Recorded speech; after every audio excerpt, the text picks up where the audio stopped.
Hey guys, before we get things started here, I just want to let you know a little secret, something me and Forrest are really excited about. We are going to be holding a muskie school on Lake of the Woods in 2020 between the dates of July 19th and July 26th. This is an offer for you guys to come up and learn how to be a better muskie fisherman, how to break down big water, boat side tactics, like so much stuff we're going to teach you guys in this 7-day period. It includes a guided trip with either Forrest or I, great raffle prizes and stuff like that. But we're really excited to work with Flag Island Resort for this opportunity and really just make you guys better muskie fishermen. It's going to be a lot of fun and we're really excited and looking forward to it. So if you guys want more information on that, I'll leave a link in the description below to my website, and you'll see in the top right hand corner it'll be a Week on the Woods Muskie School. You can check out all the details there. But for now, I hope you guys enjoy this series. We put so much hard work into it, and I hope it makes you guys a better muskie fisherman. I've seen fish here, don't get me wrong. I caught a muskie here bass fishing last year, but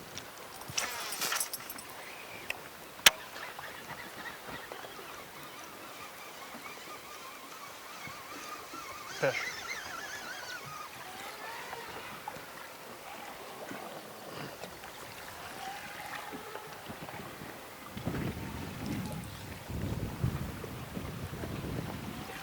And she's gone. Nice one. That was a decent fish. That was off a botched cast. 44, 45? I thought it was bigger than that. Maybe it was wide. I thought it was like 46. So we're getting a bit of a late start this morning. Got up this morning, looked at the forecast, and there was a storm about the size of Lake of the Woods. And of course it hit us dead center. It was all red and yellow, severe thunderstorms. It's like 10 o'clock now. We just got out. This is our second spot. It's the first fish we've seen. It was actually more active than I was expecting. Water temps dropped 4 degrees overnight, and it's gonna get sunny again for a while. They're talking storms later in the day. So we're a little cut short on time right away, but that wasn't the worst start to the morning, I guess. More active than I thought they would be.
Buddy, they're still loving the blades.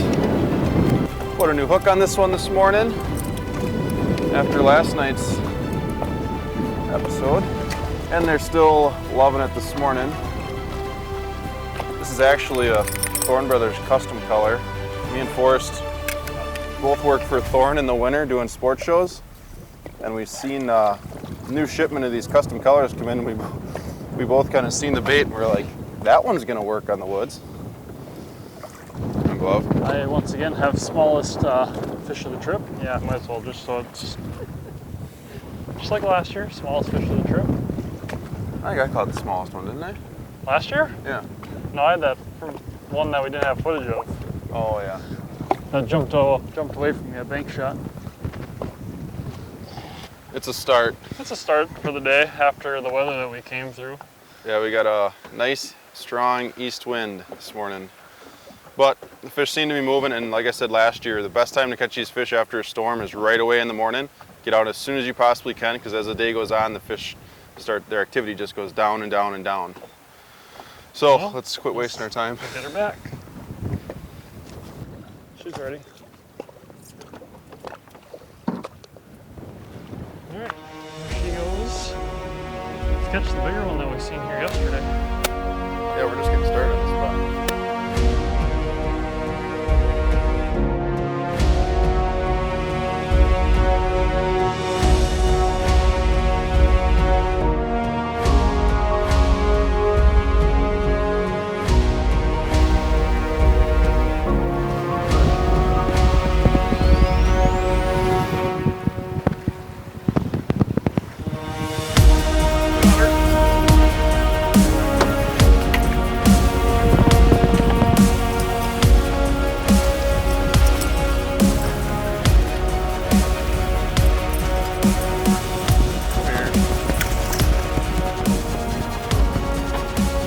Little ones are biting. Yeah. We're actually kind of out of the wind, believe it or not. Well, it's still windy. But it's still really windy. Forecast, I think, was 15 to 17. Yeah, it's like 30. Not here. Front hook again. Little ones are biting. Little ones are biting. Yeah. Just gotta find the big ones. But without little ones, you can't have big ones, so. That's true. Just shows the great part of the fishery. Well, let's Treat these ones with just as much care as you do the big ones. Because they are the future.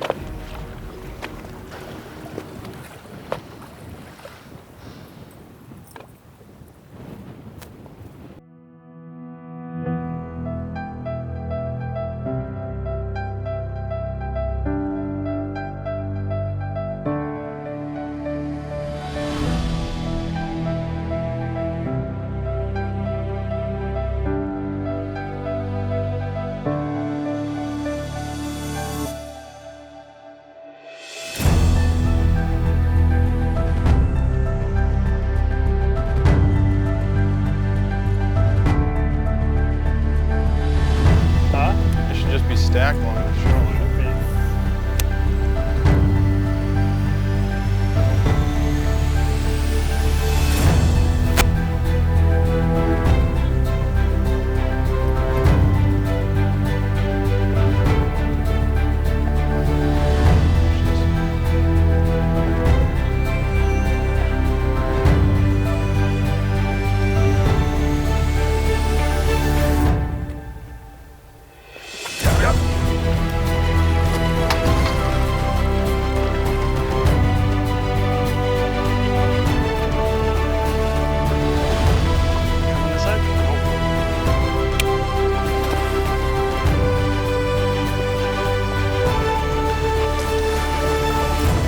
That was freaking awesome.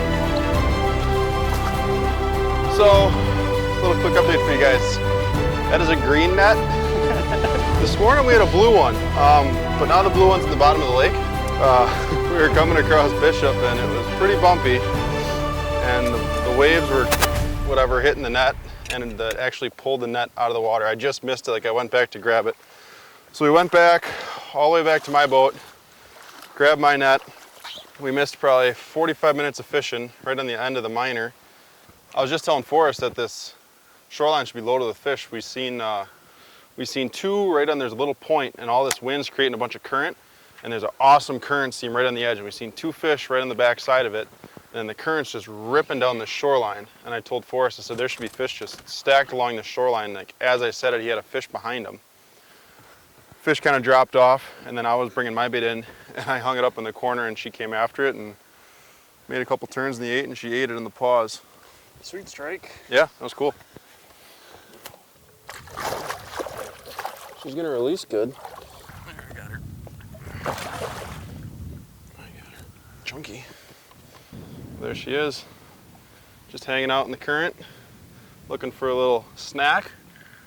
Came in on the bucktail first and finessed her into biting in the 8 on a twitch bait. Pretty cool little fish.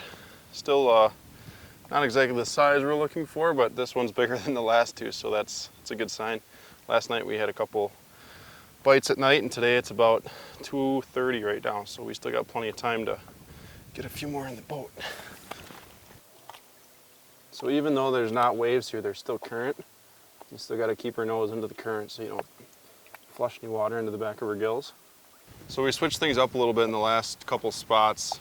Forrest's been fishing the front with a bucktail and obviously catching a bunch of fish, but we wanted to see if they were just biting bucktails or if they just wanted the first bait through, or what exactly it was. So this fish didn't really give us the greatest indication of it. Oh, not really. She came in on Forrest's bait behind me, but then she ended up eating, the minnow bait or the twitch bait. So a little bit of teamwork never hurts, I guess, but we're still going to try and nail down a pattern, because if so, we're just going to fly down these shorelines and both throw blades and just whack them in the 8 or out in the cast. But we'll figure it out. We'll figure it out. We got plenty of day left.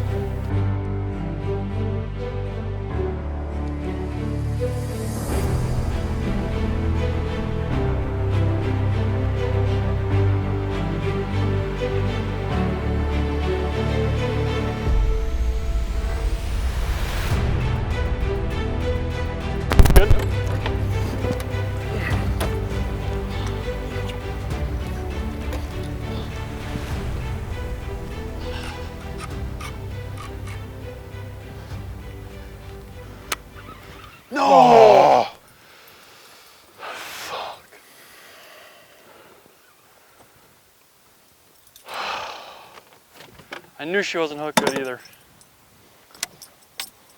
I just couldn't fight her in the current. Yeah. So we really don't ever fish this spot right here. The only reason we just fished it is because I just caught that one right there, and because of the current that's ripping through here. And there's a tiny little bay right here that's just enough of a current break to make a seam. That was a 46 or 47 inch fish. That was a good fish. But, I knew she wasn't hooked good. Well, yeah, and this has been like our toughest time of the day, is this noon to 4 stuff. So once again, like yesterday, just nipped it. Feel about it. Just keep casting.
There's a few things I do to a few of my baits to make them perform better or for a certain situation. I've got 3 baits here. I got a beaver, Magnum Shell Invader, and a Muskie Frenzy 8-9. Each one of these baits I have modified to do something specific. For instance, the beaver here, they come with this screw-in weight, which is really nice.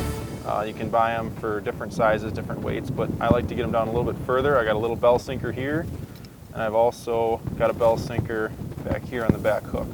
All it is just an extra split ring to put in there to help this beaver get down a little bit because this deer hair makes it so buoyant. Magnum Shell Invader, they're known for getting their hooks tangled, right? So I took this front hook and I changed it to a shorter shank hook, and then the back hook I added another split ring to help get this hook back even further for any fish that might just be nipping at the tail. That 1/4 inch sometimes can be the difference between catching your fish and losing your fish. On this Muskie Frenzy bucktail, it only comes with 1 hook, right? There's just 1 hook on the back. There's no hook in the center. If a fish comes up in the 8, T-bones this thing, you have to slide the whole bait through its mouth before you get hooks. So what I did, I took this one, and all I did was put a hook on a split ring, and I put the split ring right around the wire, and I just left 1 bead above the skirt. And I also added another bell sinker to help get it down a little bit further. Just a few things you can change to help your baits run the way you want them. Well, that's gonna wrap up day 2. We got the 1 bite we were looking for today. Just didn't get good hooks. It's musky fishing, that's the way it goes. We had some really harsh weather to deal with today, so overall I think we've seen a lot of really nice fish today. The size was definitely up overall today on the follows. Yeah, so that was kind of cool. But just missing that 1 big fish in the bag. We were so close. There's always tomorrow, even though I'm going to be by myself, I think, for most of the day tomorrow. Forrest has to guide. Kind of a bummer, but he'll be back on day 4. Or tomorrow evening. We'll see. Or tomorrow evening. We'll see. Thanks, guys, for watching. See you tomorrow. That's a big pull you got there, Forrest. Give me my bait back. Got it. Look out! All right. That's why you don't throw a minnow bait in the wind. Get us out of here.